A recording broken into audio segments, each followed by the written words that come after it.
is a very special day because today we are celebrating, what is it today? Mother's Day, no? So for all the mothers in the house and all those mothers who are watching online, binabati po namin kayo from Win Alabang ng Happy Mother's Day. Ayan, sige po. So let's take time po to look around, no? If there are mothers in front of us, behind us, in the right and on the left, pakibati po natin sila ng very warm na Happy Mother's Day. Ayan, no? So, excuse me. Happy Mother's Day po to all the mothers who are here this morning. And it is my prayer and it is my hope na lahat po ng mga husbands tsaka lahat po ng mga anak, no, let us make the mothers, our mothers, feel appreciated, feel much loved. Because sa loob po ng isang buong taon, isang araw lang sila may special day, tama po ba? O, tapos every day yung araw nila nasi-spend for the children and for the husbands. Tama ba? Amen. No? So, wag po natin kakaligtaan to greet them a happy Mother's Day this morning. So for this morning, no, before I begin, if there are guests we have, no, and also watching online, kung meron pong nanonood sa atin, who are joining us for the first time, medyo mabagal yung natin, no, yung ating transition. My name is Pastor MJ Manaay. I am one of the associate pastors here in Win Alabang, also serving in the youth ministry and sa atin pong preaching committee. No, also serving din sa ating church admin. So, church admin po, very very interesting ministry kasi lahat po ng reklamo ng church, no, kami ang bagsakan. Biro lang, no? But kidding aside, no, it is a pleasure to serve this church, no? So, my name is Pastor MJ, one of the associate pastors here in Win Alabang, and it is my prayer and it is my hope that as we listen to the Word of God this morning, tayo po ay mapagpala and tayo po ay magkaroon ng renewed hope and renewed strength through the Word of our Lord. Okay. So sa mga pinagdadaanan po natin sa panahon na ito, no, I tried to prompt from the ChatGPT sa AI. Sabi ko, bigyan mo nga ako ng picture ng lahat ng problema at lahat ng struggles na kinakaharap generally ng lahat ng mga tao, globally and nationally, no? So ito yung lumabas, no? So meron tayong makikita dyan that on the global scale, there is economic instability and recession, no? Saan pa ba? Inequality and social justice. Pero dito po sa atin, sa Philippines, no, the most prominent problem that we are facing is, anong sagot nyo? Ayun, no? A very resounding word, no? Corruption. Matindi ang corruption ngayon sa ating bansa, no? As much as we don't want to go political, but we cannot deny that fact. Amen po ba?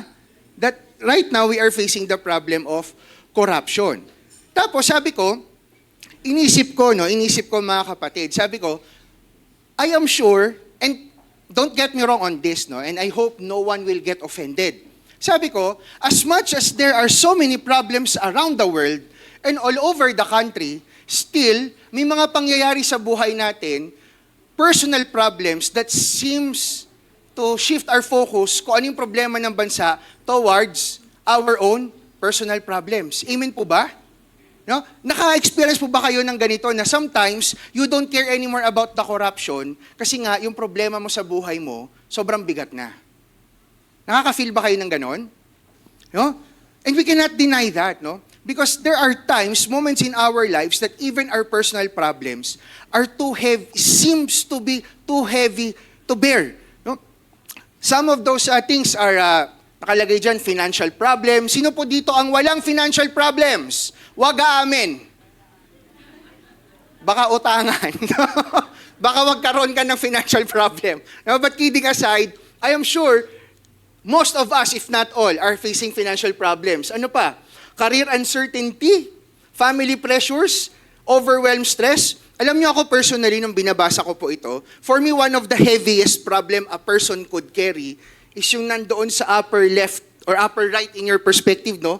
Low self-esteem and self-doubt. Now, there are moments in our lives na parang feeling natin, dahil may nawala o dahil may hindi tayo makuha, we are less of a person. Do we experience that? No? So lahat tayo nakaka-experience ng ganun. Now, amidst all these things na nangyayari around us, in our country, in us personally, the question that came into my mind is this one. Amidst all of these things, where can I find what is good? Or rather, is there still any good left in this world? Is there still any good left in my life? Probably to some of us, we can confidently say, yes, Pastor, there are still good things in this world. There are still good things in my life. But for some of us, probably it's very difficult to us to answer a resounding yes, even though we already know that we are in the Lord. Amen po ba? So there are moments in our lives that this question seems to be very difficult to answer. Now, for this morning, for our series break, the title of the preaching is, pakibasa nga po ng malakas, 1, 2, 3, go! Ayan, assurance. Okay, so sa lahat ng hinaharap natin ngayon sa mundo, sa lahat ng hinaharap natin ngayon sa bansa, sa lahat ng haharapin natin sa 2028, ilang years na lang yon? Less than 2 years. O ano na ngayon May of 2026. We only have less than 2 years, 2028 na. No? Ano ba ang kasiguraduhan ng buhay natin? Di ba? That is a question, that no matter how deep we are in the Lord, no matter how much we want to be a Christian, is something we cannot deny. Amen po ba? Maraming bagay po sa buhay. Hindi ako naiyak po, natuyo lang yung laway ko. Sa mga, baka magtaka kayo, umpisa pa lang, natuyo lang po yung lalamunan. So, in the midst of everything going on, what is our assurance? Ngayon, let me encourage you mga kapatid. From the book of Romans, meron tayong mababasa dito, that is a sure foundation. An assurance that, it's my prayer and it is my hope, that may not answer specifically the problems in our lives, but at least will give us enlightenment on how to make the right decisions as we face through those trials. Now, just an overview po what the book of Romans is all about. The author is the Apostle Paul. So, hinighlight ko talaga dyan, the Apostle Paul, hindi po si Pastor Paul. So, the Apostle Paul, he is the author of the Romans. This is his letter to the Roman churches, particularly to the church in Rome, predominantly Gentile, and including a minority of Jews. Kasi nung time po na to, nangyari yung mga Hudyo sa Rome, may time po na palaya sila So, ang dumaming mga Kristiyano sa Rome, yung mga Gentile. Ngayon, nung time na umokay na kay Rome yung Christianity, bumalik na yung mga Jews, medyo nagkaroon ng problema. Kasi sino na maglilid, Anong tradition yung gagawin? Sino ba talaga ang nasa Panginoon? Those issues. Kaya sinulatan ni Paul ang mga taga-Rome. And because those problems arise, ito ang aim ng book of Romans. Paul presents basic statement of the gospel.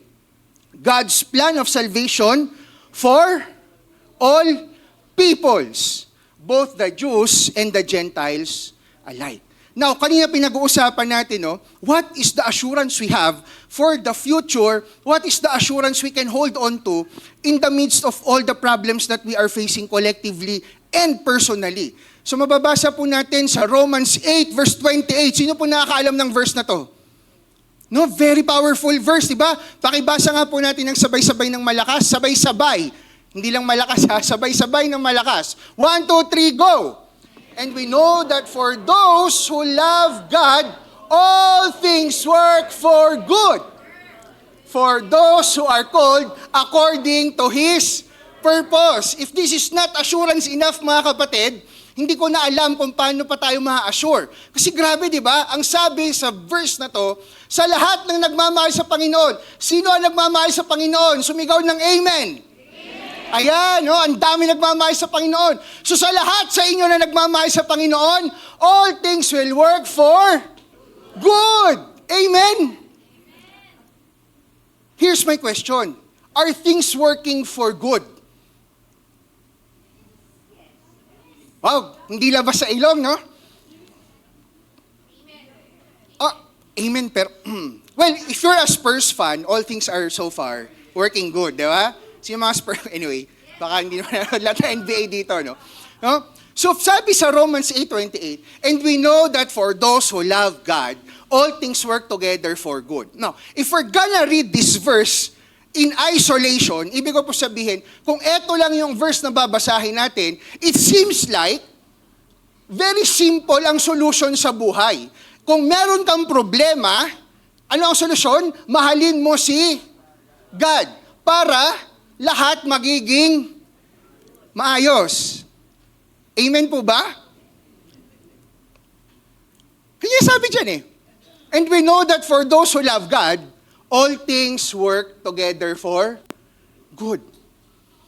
Sabi ko sa sarili ko, Lord, parang mahal naman kita. Tingin ko mahal naman kita. Pero bakit parang hindi lahat ng nangyayari sa buhay ko are good? Amen po ba? Don't be afraid to say amen, mga kapatid. It's not a sin to recognize that there are problems in our lives. Amen? Kasi kung pagmamahal pala sa Panginoon ang susi, so that all things will work for good, and right now, things are not good, therefore, ano ang conclusion natin? Walang nagmamahal walang nagmamahal sa atin sa Panginoon pala. Sabi nyo kanina, mahal nyo si God. May humihinga pa ba? Wala akong marinig. So, ba't ganun, no? And that was the question in my mind. Bakit ganun? Could the verse be wrong? Of course, the most Christian answer is not, no? But oftentimes, mga kapatid, this is what I found out. As I studied the Word of God, oftentimes, if what I read doesn't align with what is happening in my life, well, I'm 100% sure there is something wrong with how I understood what I read. Do you follow? Kasi kung hindi yun ang premise, ibig sabihin, ang mali si God. Ang mali yung Bible. As a Christian, we do not accept that. Amen po ba? So ibig sabihin, sabi ko, if the verse I'm reading right now and how I read it doesn't align with the reality of my life, kasi si God po is not a God na nang uuto. Si God po is not a God na kagaya ng mga motivational speaker na parang laging positive lang lahat.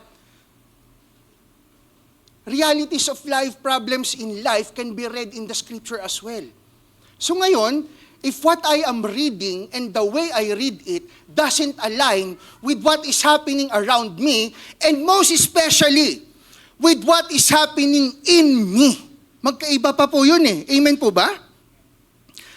Things could go well around you. It doesn't guarantee that things will go well inside of you. Balik na rin natin. Things may be a turmoil around you. It doesn't guarantee that how you are inside of you is turmoil as well. Ngayon, sabi ko, pag hindi nag-a-align, I am sure there is something amiss how I read the scripture. Nung binabasa ko siya, ino-observe ko siya, sabi ko, good. This is the question that came into my mind. If those who love God, no, things will work out together for good, here is the question na tinanong ko sa sarili ko. No? Before anything else, no, this is what I want us to carry as we end the message later. Life in the Lord, assurance of what is good. Pakibasa nga po ng sabay-sabay. 1, 2, 3, go. Ayan, no? So, sabi ko nga kanina, if ganun pala, so, bakit hindi nag-a-align yung reality ng buhay sa sinasabi ng Scripture? Now, as I was reading it over and over again, this is the question that came into my mind. If God will work things together for good, for those who love Him, for those who are called according to His name, what then is good? Ano ba ang mabuti? Ano ba ang good na sinasabi ni Paul sa Romans? Ano ba yun? Ano bang ibig sabihin ng good na yan? Now, if you have time, I encourage you mga kapatid, no, punta kayo sa internet, i-type nyo stepbible.org.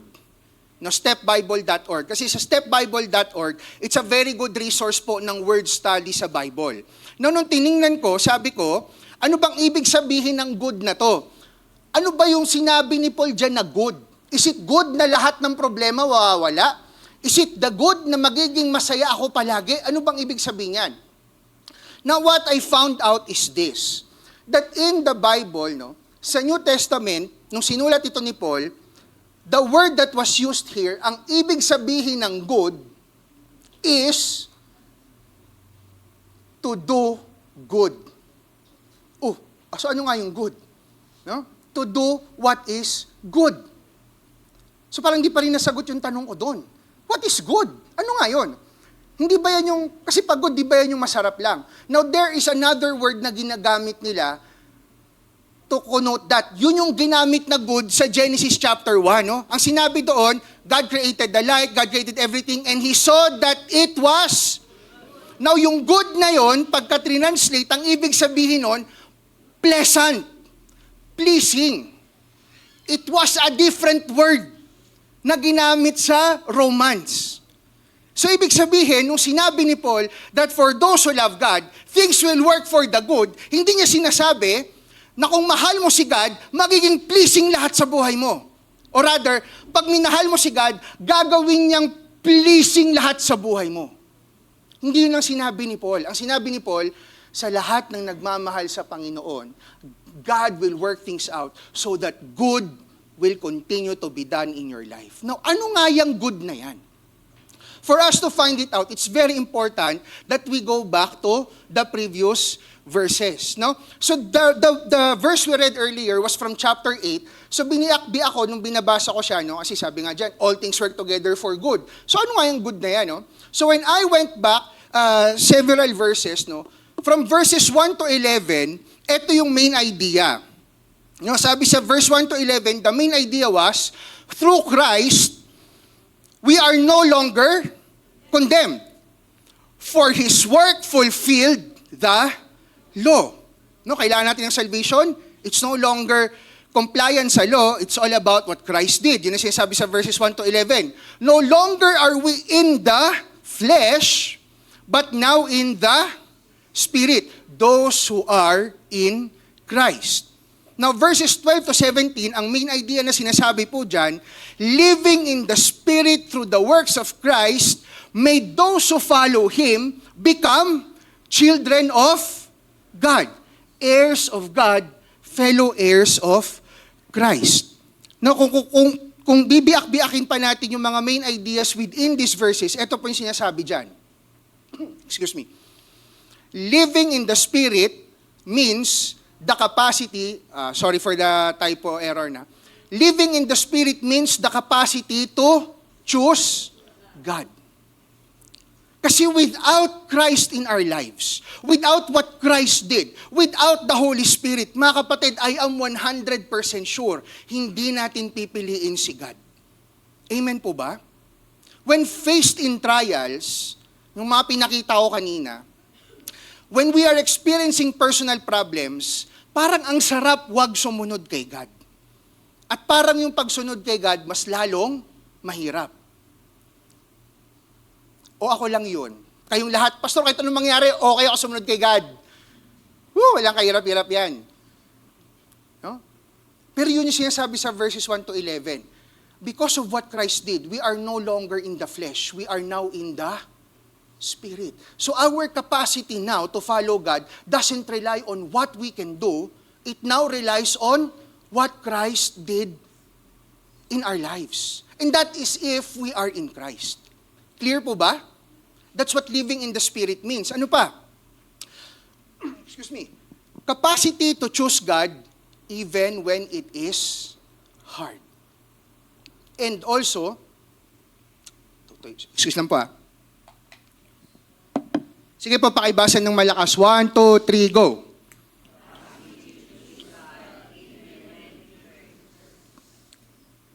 And also, the capacity to choose God even when times are difficult. That's what verses 1 to 11 is saying. We are no longer in the flesh, we are now in the Spirit. Therefore, we have the capacity that even if we face trials of many kinds, it's not the flesh na masusunod na. Sino na? It is the Spirit of God. We are no longer being qualified based on what we are doing. We are now qualified based on what Christ did. Pero don't get me wrong, it doesn't make sin okay. Ang sinasabi, if you are in the Spirit, you now have the capacity to choose God. Kasi nung wala pa si Jesus, walang merong kakayahan talagang sumunod fully sa Panginoon. Do you follow? Even if laking church po kayo, ako po laking church ako since nagkamali ako, nasa Win Alabang na ako eh. But the things I did before I, seriously followed the Lord was terrible. Maaga akong na-expose sa pornography, dahil sa computer shop. Naglalaro lang naman ako doon ng Dota, pagtingin ko sa kaliwa ko, yun, dito pala yung kaliwa. Pagtingin ko sa kaliwa ko, may nanonood yun. Nalulung na po ako doon. I was serving the youth ministry, ganun ang buhay ko. But not until I fully surrendered myself to the Lord, that is when the temptation is still there, pero nagkaroon na ako ng capacity to say no. Do you follow? So without what Christ did, walang mangyayaring ganun. So that's what living in the Spirit means.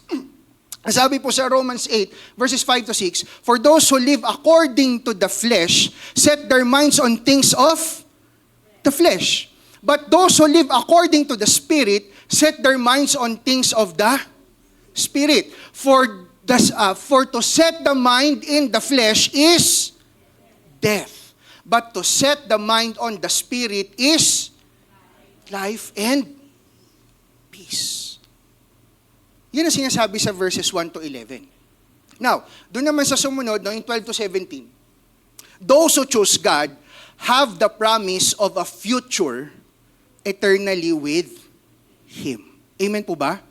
Yung sinasabi sa verses 12 to 17 you will be heirs of God. You will be heirs like Jesus Christ. Ang sabi sa Romans chapter 8, verses 16 to 17, the Spirit Himself bears witness with our spirit that we are children of God.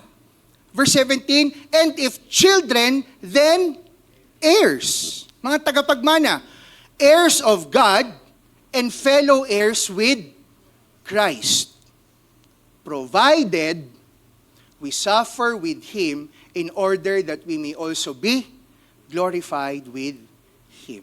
Now, why am I reading? Bakit ko binibigyan ng highlight itong mga verses na ito? Kasi, sabi ko, I am yet to see from the previous verses that verse 28 talks about a good life here on earth. Do you follow? Sabi ko, wala pa rin nababanggit si Paul. Nasa verse 17 na tayo. Wala pa rin nababanggit si Paul na anything about good life here on earth. Ano yung mga binabanggit ni Paul? That you are no longer condemned. That you are heirs in God. You are heirs in Christ. So therefore, what is good? Ano ba yung good dun sa verse 28? This is what I found out. In verse 28, the good that Paul is saying is this, that those who are in Christ assures a life that is not in vain. Sabi ko, maybe I was looking at this verse the wrong way. Maybe the reason why I am asking God, Lord, why you placed me where I am right now, ang hirap-hirap, is because I was looking at this verse the wrong way. When I read that verse, I was asking God, Lord, where are the good things in life? Then the Lord asked me back. Nagiging narrative lang po ako, hindi po literal na nagsalita si God. But when I was contemplating, I asked myself, teka lang, sinisingil ko si God, Lord, where is the good? And then I found myself asking, wait lang, what do I mean of good? Am I looking for something this world can give? Is that what Paul is saying? And then when I read through it, mga kapatid, I found out it's way better. Why? Because the good that Paul is saying here is this, that if you are in Christ, your life is assured to not be in vain. Hindi mawawalan ng saysay ang buhay mo dito sa mundo.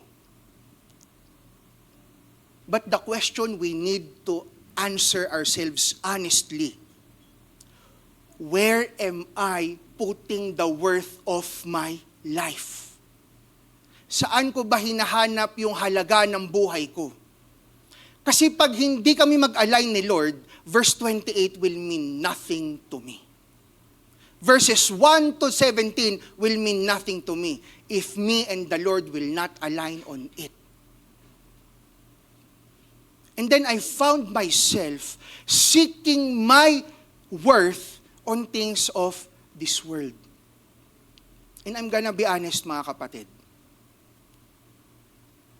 I've been through a tremendous thinking for the past few weeks. And I'm gonna be honest with you, mga kapatid.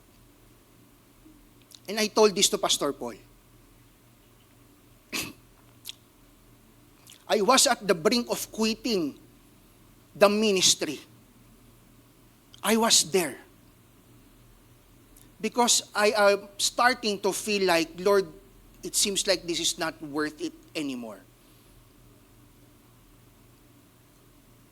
And then when I prayed to God, you know what's the best thing about the Lord? You can say all those things to Him. Mga kapatid, sinabi ko verbatim sa Panginoon, Lord, bakit mo ba kasi ako dito dinala? Pinahirapan mo lang yung buhay ko dito. Ano ba tong ginagawa ko? Ano bang ibig sabihin ng pagpapastor? What is this all about? Tapos tinanggap ko na nga hindi ako magkakaanak, binigyan mo ako ng anak, ang ganda pa. Diba? O palakpakan nyo si God kasi ang ganda talaga eh. Sabi ko, ang ganda-ganda nito, Lord, paano mabubuhay ito? Kung ganito, Lord, I worked my ass off in my career to have a good life. Why is my life like this right now? And then the Lord asked me back, why? Is your life not good? Pag kayo kaya tanungin ni God, no? Ano yung sasagot nyo? Yes. And that's when it hit me. What do I mean by good? And then when I boiled it down, where is my fear coming from? Kasi dito nanggagaling yung fear ko eh. I was not earning well. Hindi ko mabigay yung gusto ko ibigay sa family ko. Hindi ko sila madala sa mga vacation places na gusto ko mapuntahan namin. Huwag po kayo mag-alala, hindi po ako nagsosolicit na may magbigay No, wag no don't if the Lord wag mo lang pressure no, but those are the things I am feeling. And then that is where my question was coming from. Lord, why is my life seem not good? Hindi ba kita mahal? Paano pa ba kita mamahalin? Nakakatakot itanong kay God yun, no? Kasi parang, wow. Wow. But that's what I was feeling. You know what's the best thing about the Lord is, whatever you are feeling, wherever you are at this moment, in the confusion, in the doubt, in the anxiety, you can say it out loud to God. He will not take it against you. And this is what I found out. That in those moments, that is where we can truly hear from the Lord without pretensions. And then when I search and search deeper, sabi ko, ang pinakakinakatakutan ko pala is yung feeling na yung buhay ko nawalan ng silbi. Kasi bakit ba ako natakot na hindi maging mabuting tatay? Kasi pag di ako naging mabuting tatay, feeling ko, wala na akong silbi bilang lalaki. Nung hindi pa lumalabas si Oli, natakot ako. Kasi di ba nakwento ko na po sa inyo yan? O para sa mga hindi pa nakakarinig. Paglabas po nung exam ng sperm ko, bingo. Sobrang, hindi lang konti, sobrang konti. Tapos yung paglangoy niya, hindi lang sa hindi maganda, sobrang pangit. Bukod pa doon, ano pa yung ulo niya? Pangit ng shape ng ulo niya. Sabi ko, paano naman makakabuo to? Di ba? Kasi kung makalangoy man yan, hindi rin pala papasok sa Excel. Anong gagawin nito? And I was crying to the Lord. So bakit ba ako umiiyak noon? With all honesty mga kapatid, kasi ang feeling ko, I am less of a man. Kasi parang hindi ako magkakaanak pala. That's what I felt. So what I realized is this. Most of the time, I'm not gonna absolutize everything, but I want us to reflect on this. Most of the time, what hurts us the most when we don't get what we want is the feeling of uselessness. Is the feeling of purposelessness. It's as if like wala nang silbi ang lahat. Amen po ba? And that is a dangerous feeling if we are following the Lord. Because a Christian will fall down once that Christian feels like lahat ng ginawa ko para sa Panginoon, bale, wala. And that is the assurance Paul was giving to the Romans. That those who are in Christ has a life that is assured not to be in vain. Do you follow? For those who live for God, lives not only for what is now, but for what is to come. You know what I realized in this, mga kapatid? That if I will set my eyes on what is to come, and that is the glory of Christ, it doesn't matter what I gain or lose right now. I'm not saying na baliwala na to work hard, ha? But would you agree with me that working the hardest will still not be a guarantee to get what we want? Do you agree? Now, if you don't work hard at all, don't expect anything to happen. Okay? So kung wala ka namang ginagawang work hard, medyo baka wala kang karapatan magdrama ng sa buhay, no? Kasi wala ka namang ginagawa eh. But even if we work our hardest, it is still not a guarantee. Amen po ba? But when I look at the scripture, what is being guaranteed? That no matter what will happen, the glory of Christ will be revealed. And that's where I realized this is what Paul meant when he say, God will work things for good. For those of you who will live for God, your lives will not be in vain. You will live not only for what is now, but for what is to come. So work your hardest. But even if things don't go your way, never let go of who you are in the Lord.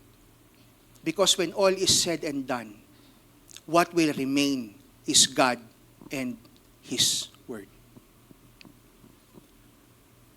Verse 18 says here, "For I consider that the sufferings of this present time are not worth comparing with the glory to be revealed to us." No, reference ko po to sa Bible. Ito ang nakita ko sa 1 Peter 1, verses 5 to 6. Ang sabi dito, "Who by God's power are being guarded through faith for a salvation, ready to be revealed in the last time. In this you rejoice, though now for a while, if necessary, you have been grieved by various trials." Verse 7, "So that the tested genuineness of your faith, more precious than gold, that perishes though it is tested by fire, may be found to result in praise and glory and honor at the revelation of Jesus Christ." Mga kapatid, what Paul is reminding the Romans is this. We can toil and toil.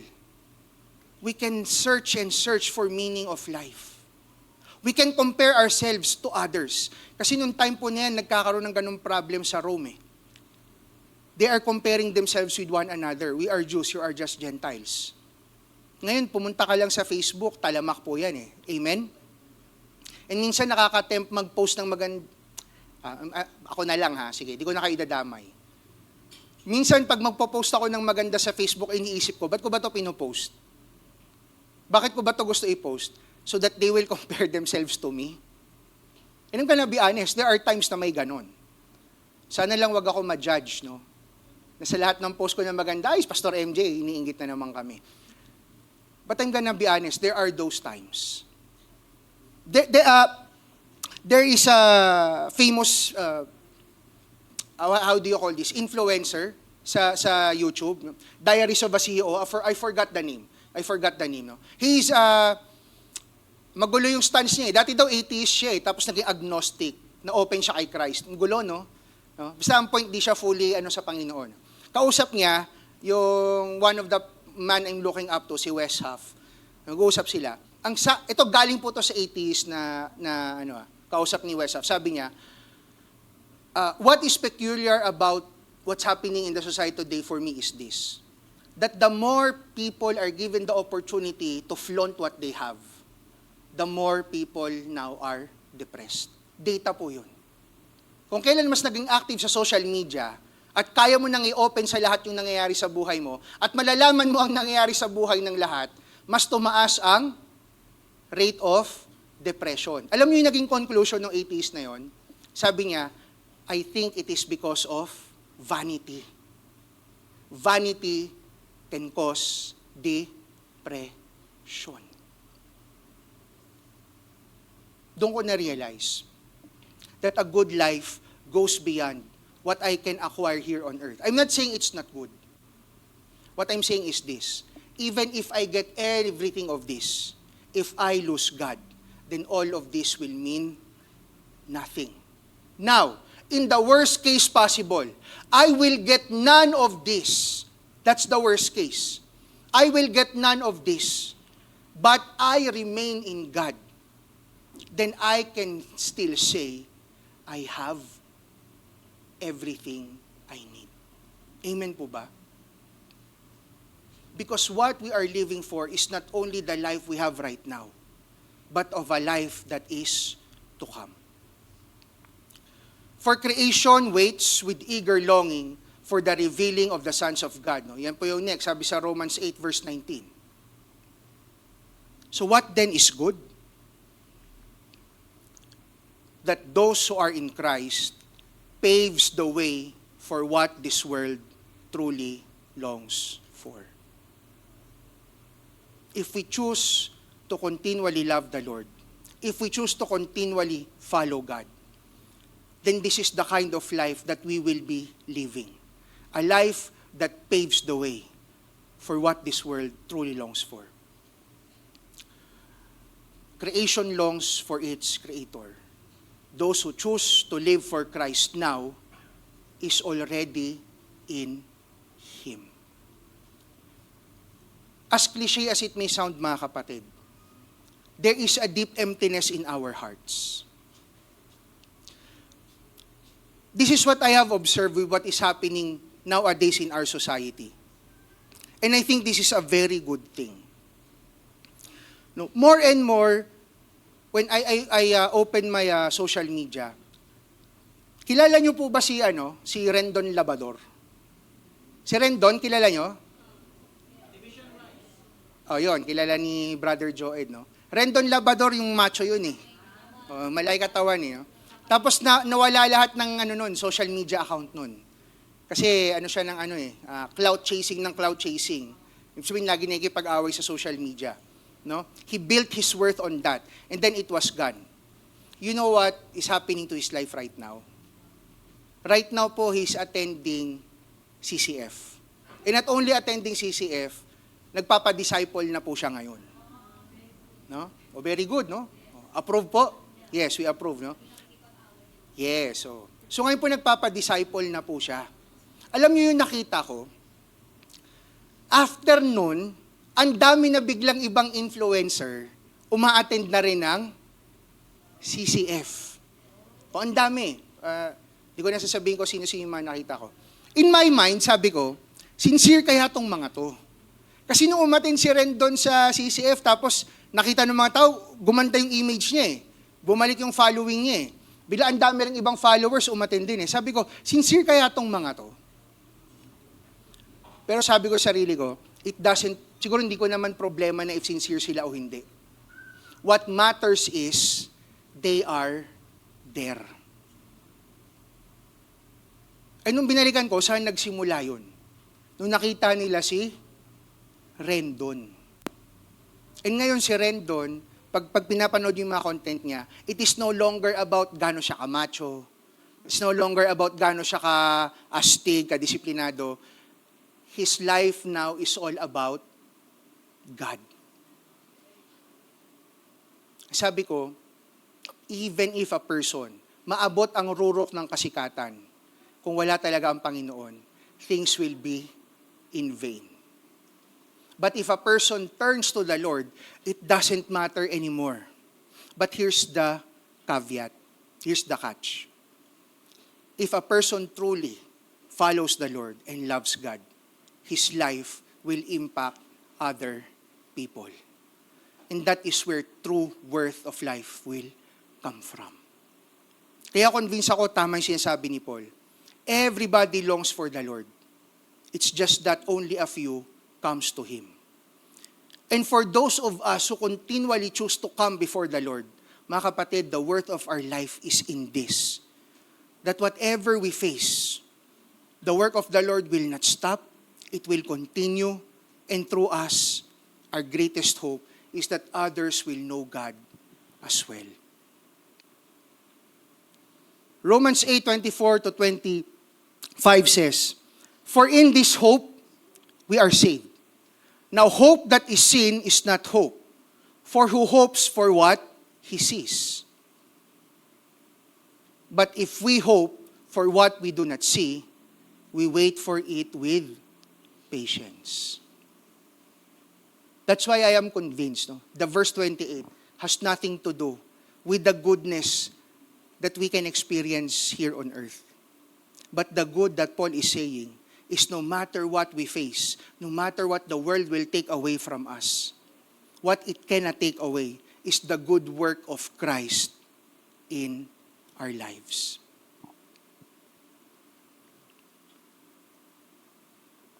Kaya po mga kapatid, even in the midst of all of this, national and global problems, at ang pinakamabigat po yung mga personal problems na kinakaharap natin.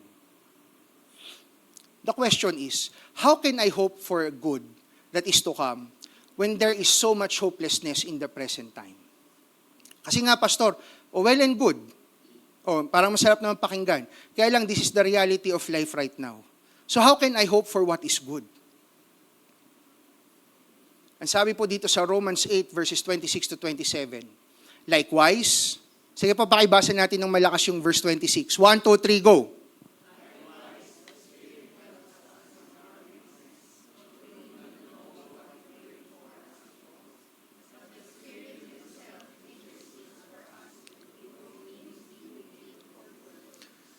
And he who searches hearts knows what is the mind of the Spirit, because the Spirit intercedes for the saints according to the will of God.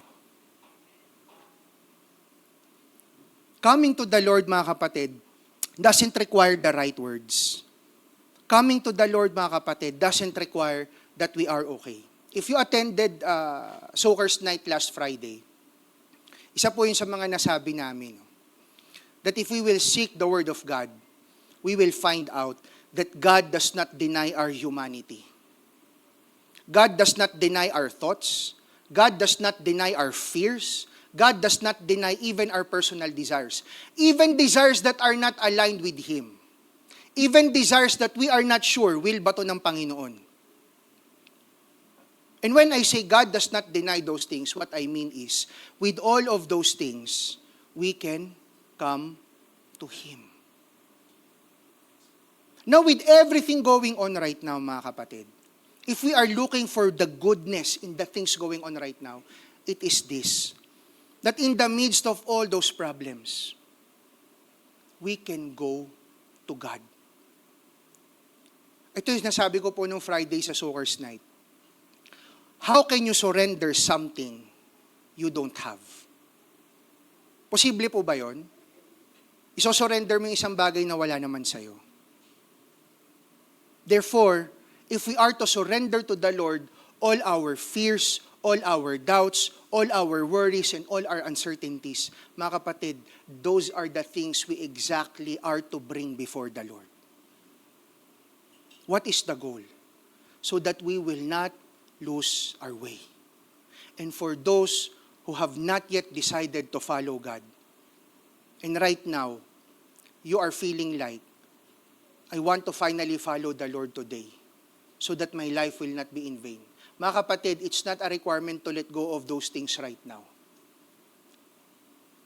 Bring all those things before the Lord and then surrender it unto Him. Because as we pray unto the Lord, it is His Spirit that will enable us to commune with Him. Thus, verse 28 says here, and we know that for those who love God, all things work together for good. For those who are called according to His purpose. Many trials, many sufferings are out there. But if you love God, He will work things for good.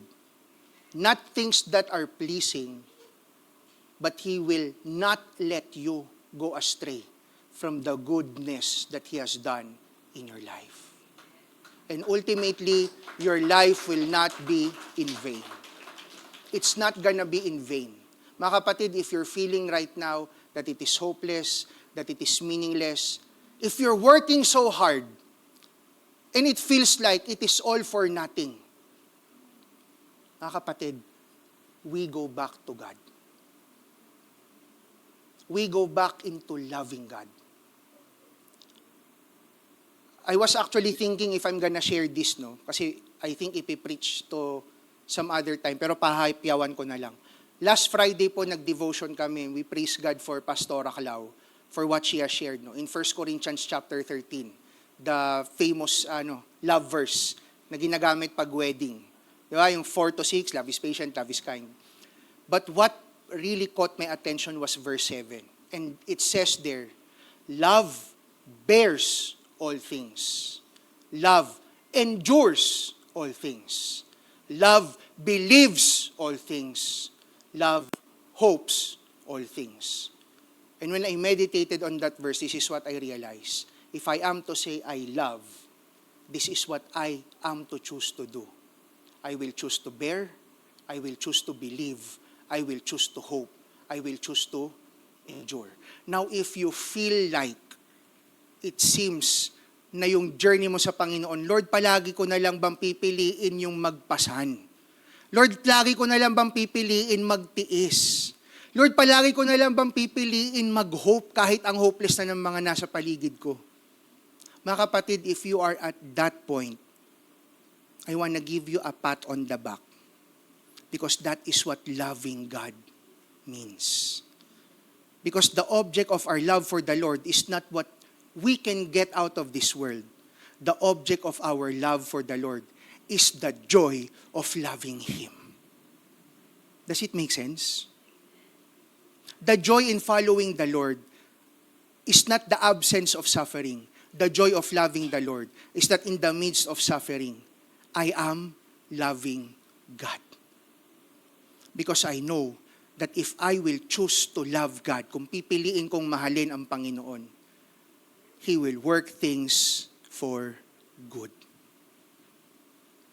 Those who receive the salvation will keep their salvation. The work of Christ will be complete. The work of Christ in me and the work of Christ to those around me. None of those will be in vain.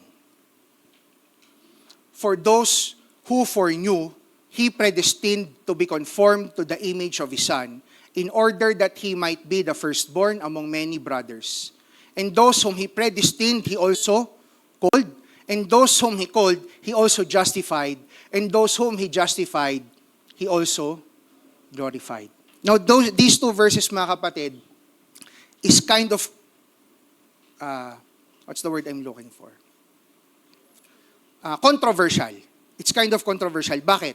Because some would interpret it this way. So meron palang mga pinili lang si God na maligtas. Pero kung babasahin natin mula pa verse 1 hanggang verse 30, it's not the question of God choosing who will be saved. It is this: if man will choose to accept the salvation God is offering. You know how good God is? Even before Christ came into the world to do what He did, He already knew who will accept or not. Kilala niya na yan eh. But you know how good God is? He still opened it up for everybody. Not thinking na sa mga hindi tatanggap, hindi masasayang. Hindi. He still offered it to everyone. Now, for those who will answer and respond, ito ang assurance sa sinasabi ni Paul. For those who answered the call, you will be justified. You will be glorified.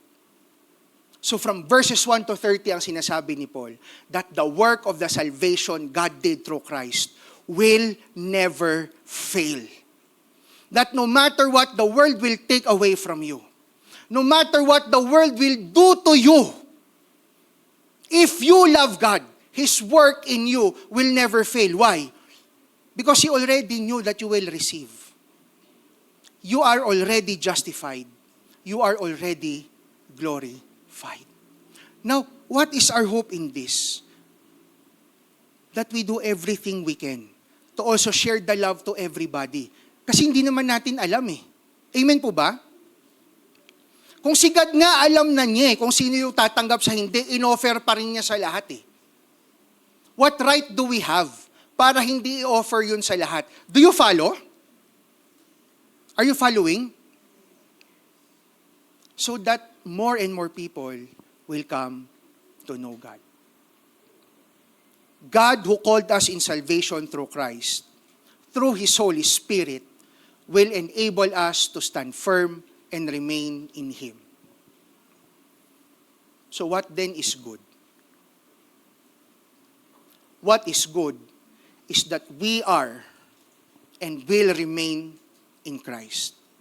No matter what happens, God will work so we can be with and remain in Him.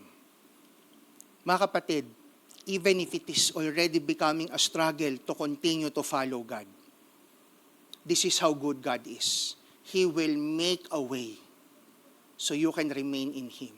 Di ba sinabi sa Bible, no temptation has ever seized you except what is common to men. And God is faithful when you are tempted, when you are at the moment of quitting, when you are at the moment of letting go, when you are at the moment of deciding, Lord, all of this means nothing, God will make a way so you can stand up under it.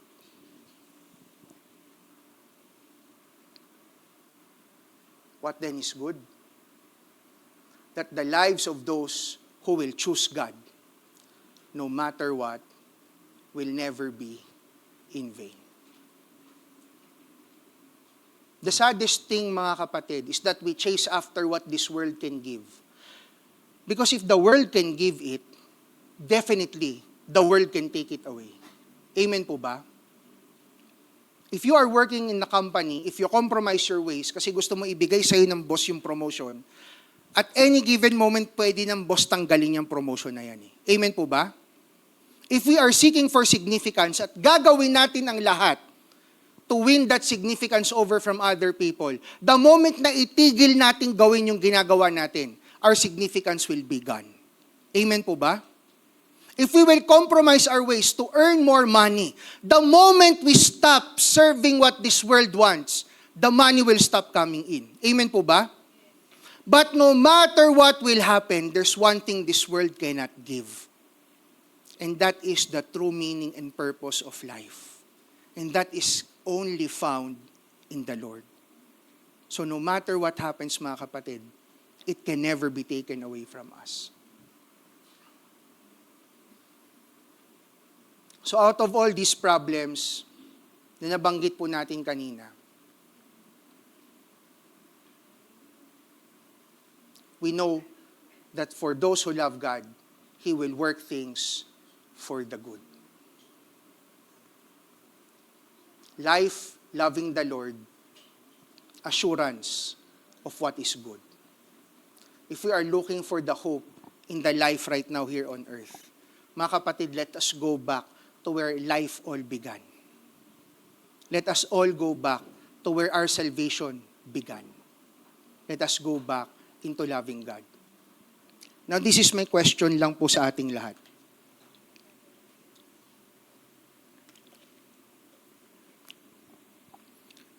Sabi ko kanina, verses 29 to 30, hindi po sinasabi doon na may pinili si God. Ang sinasabi doon, alam ni God kung sino ang pipili sa Kanya. Clear po ba yung difference? Salvation is for all. Pero ang tanong, pipiliin ba natin yung salvation na ino-offer ni God? Now, if right now, God is calling you, will you respond to Him? Huwag na muna nating isipin yung hirap ng pagiging mabuting tao. Huwag na muna nating isipin yung mga bagay na bibitawan natin. Kasi kung iisipin natin yun, mga kapatid, mahirap talaga. But I want us to focus just right now sa atin at sa Panginoon. If God is calling you, will you respond?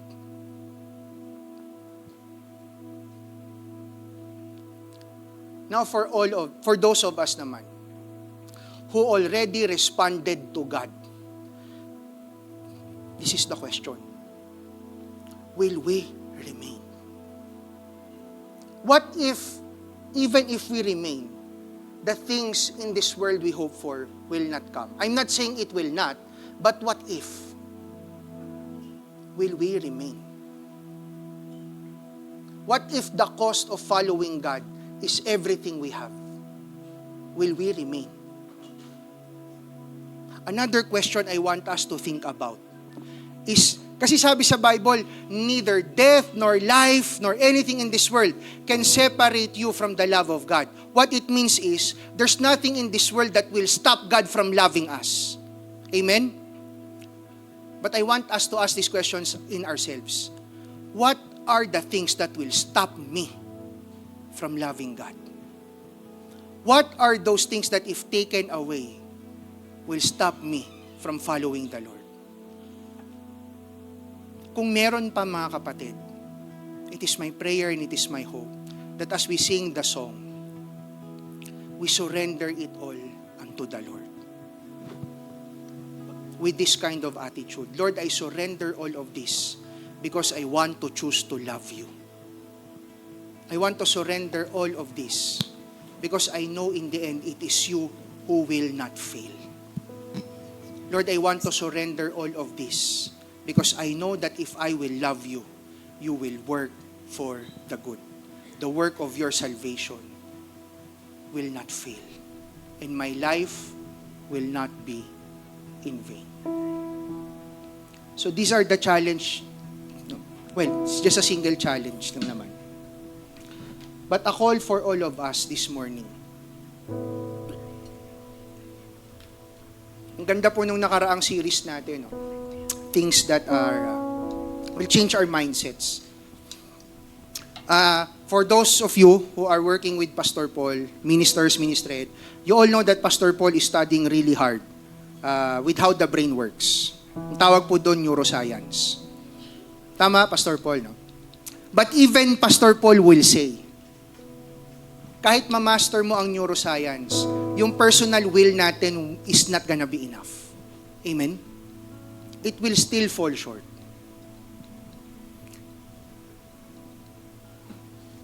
So with everything we have learned from the last series, no, those mindsets we need to fix, those are very helpful. Pero mga kapatid, ang wag mawawala sa atin is to always hold on to the goodness of what God did. Because God will not stop working, so you will not lose that goodness. The question is, will we keep on going on? Kapatid, if hindi ka pa rin sure kung talagang naisuko mo na yung buhay mo sa Panginoon, it is my hope and prayer that even though I do not know if you will accept, it is my hope and my prayer that you will. Kapatid, for your sake. Because I am sure of this, itataya ko ang buhay ko. Itataya ko ang buhay ng pamilya ko. That if you will not live for the Lord, everything in your life will be in vain. God loved you so much. God loved you so much. If you feel like, if you will not go according to where this world is heading, that you will lose everything, mga kapatid, if you will choose to give everything to the Lord, your life will not be in vain. The worst case scenario, you will lose everything. But in fact, I remember the story ni King Nebuchadnezzar. If you read the Old Testament, he had everything, the power, the prestige, the kingdom. Ano yung wala sa kanya? Kilala nga rin niya si God eh. Ano yung wala sa kanya? Surrender sa Panginoon. Then one time, everything was lost. His kingdom, his prestige, nagmukha siyang parang hayop. And at that moment, when he looked upon the stars, that's when he said, Lord, compared to you, I am nothing. You are the real ruler of everything. That's when his sanity came back. Alam niyo ang sabi sa story, nakabalik siya sa kanyang kaharian. Nabalik sa kanya ang pagiging king niya. And from that day onward, it was more. But I'm sure if I will ask Nebuchadnezzar, what was the best thing that happened to you when you decided to follow God? It's not the riches that came back. It is knowing that his life meant something. Because his life is in the Lord. What I am saying, mga kapatid, palaging ini-illustrate sa mga preaching, okay lang mawala lahat, basta na kay God ka. Pero itong sasabihin ko sa inyo, mga kapatid, si God hindi siya madamot. God is a very generous God. He will give the desires of your heart. That is true. But those desires will mean something if the desire of the hearts, the utmost desire of our hearts, is Him. That is when everything will make sense. Dati po, nung hindi ako magkakaroon ng anak, natakot ako kasi yung buhay ko parang mawawala ng silbi. Nakakahiya eh. Sabi ko, yung iba nga dyan, sabi ko kay Lord, I'm not the healthiest ha. Pero ang dami rin namang mas hindi healthy sa akin eh. Ba't binigyan mo sila ng anak? And then when my wife and I prayed, hindi namin dinedena yung desire namin, no? But when my wife and I prayed, isa lang ang naging prayer ko sa Panginoon. Lord, I will surrender this desire to you. Kung hindi na, okay lang. Pero masakit. Pero sige, okay lang. Pero Lord, kung pagbibigyan mo kami, eto ang prayer ko, ibigay mo sa amin para makapag-raise up kami ng generations of people who will bring people to you. Because Lord, when all is said and done, everything is about you. It's no longer what is about me. Hindi na yan para sa worth ko, Panginoon. Kung ibibigay mo, yun ang gagawin ko. Lord, kung hindi mo ibibigay, ipakita mo sa akin, paano ko pa rin yan magagawa? Because you will work for the good. Amen? There is something that changes if we focus on what God wants. Kaya nung binigay sa amin ni God si Oli, more than, sobrang cute na bata, sobrang bungis-ngis, more than that, you know what I am excited about? The kind of woman she will become if we will fulfill our mission. And more than that, if she will fulfill her mission, how much more people will come to the Lord? Amen? Then that is when I knew if I will do it, then my life would have not been in vain. Amen? So mga kapatid, kung ano mang merong desire sa heart nyo right now, na feeling nyo hindi nyo makukuha. Kung meron mang mga bagay sa buhay nyo right now, na feeling nyo parang, Lord, paano pa ba to? It seems like I'm gonna fall apart. Keep on loving God. Keep on choosing God. Keep on showing up. Keep on reading the Word. Carrying all your doubts. Keep on connecting with your D group leaders kahit na hindi ka na rin naniniwala sa D group leader mo. Feeling mo inuuto ka lang. Okay ka dyan, hindi nga okay eh. Keep on showing up.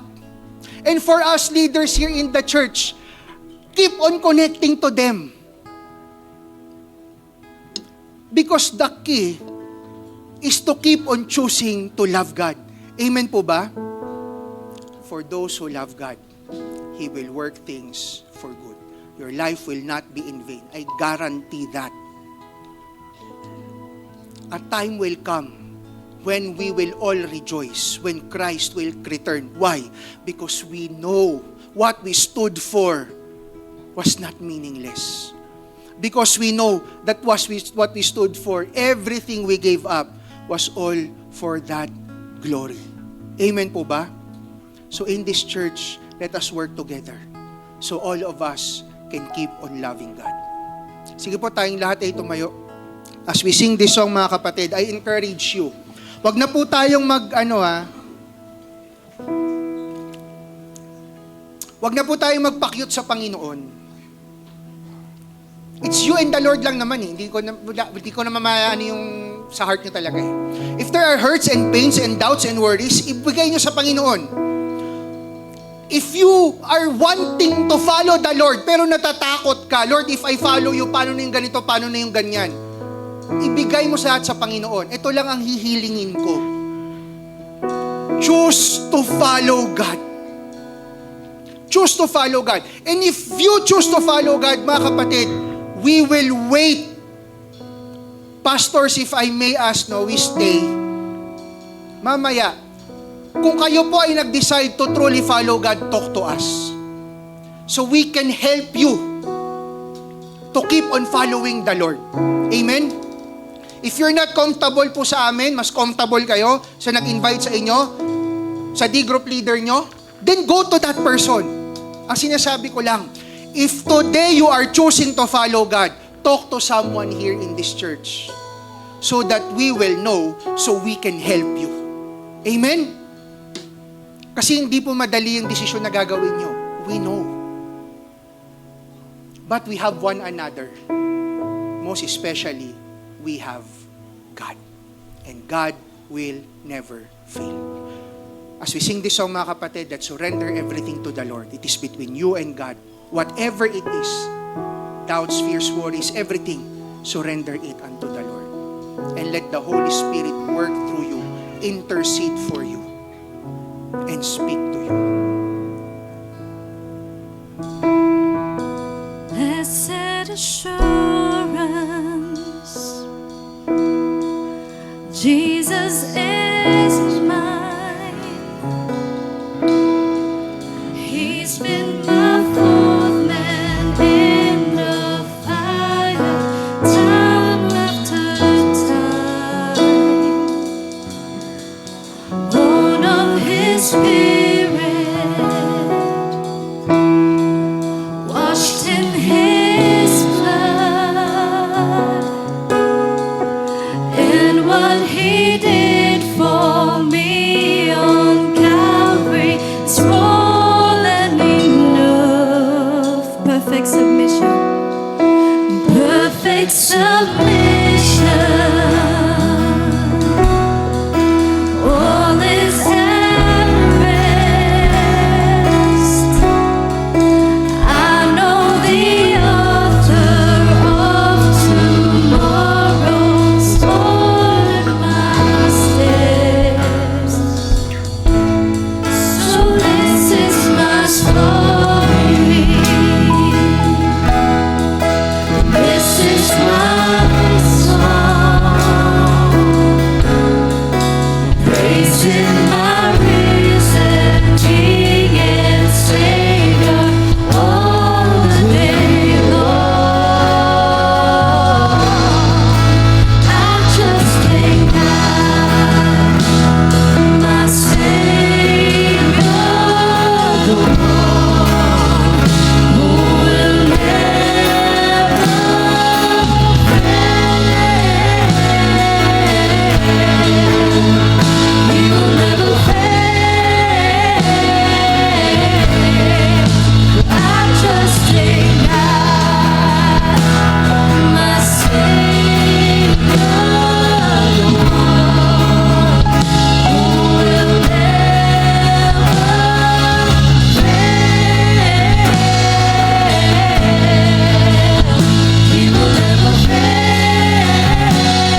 remain in the attitude of worship, in the attitude of surrender, and in the attitude of being awe of the Lord.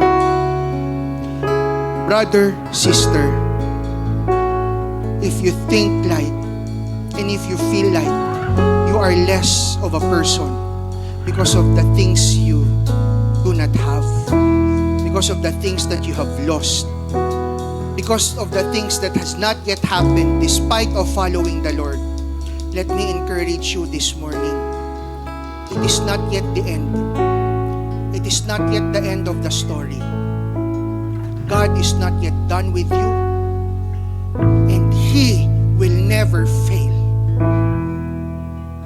Nothing that this world can offer, especially that it can take away, that will remove the purpose God has for your life. So keep on holding on to the Lord. Keep on choosing to love God. Because in the end, those who will follow Him, like Him, will not fail. This church will be with you, to journey with you, to help you, not just to know God more, but to help you to keep on holding on to the Lord. Para mga kapatid, pagdating ng araw, sama-sama nating iwi-witness when the glory of Christ is revealed. And if it is your first time deciding to fully follow Christ, I want to pray for you right now. Lord, for those who finally decided to become your follower, we pray that may your Holy Spirit be upon them always, empower them always, so that they can keep on choosing to love you. And Lord, I pray that may our church be an instrument to help that person continue to follow you. In Jesus' name. Lord, for those of us who have surrendered the desires of their hearts so that they can desire you the most, I don't know the answer you will give to their prayers, but I know of this, Father, that if they will choose to follow you, their lives will not be in vain. I pray for my brothers and sisters, Lord, to always seek and find their purpose in you. For I know, Lord, that nothing in this world can stop them to continue on glorifying your name. Lord, we claim your promise that if we love you, you will work for good. Maraming salamat po, Panginoon. I know that there are hearts healed, there are spirits restored. Lord, allow us to keep on walking on the path that you have set before us, for the glory of one name and one name alone. And that is the name of your Son, Jesus Christ. This is our prayer, commitment, and devotion. In Jesus' name, amen and amen.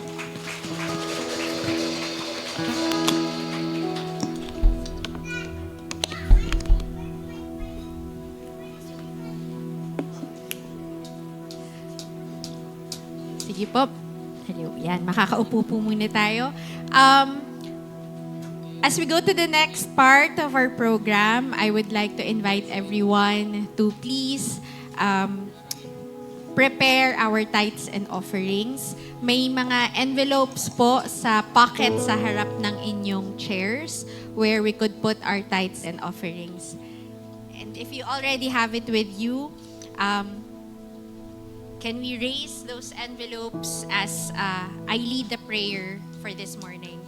Lord, thank you, God, for the assurance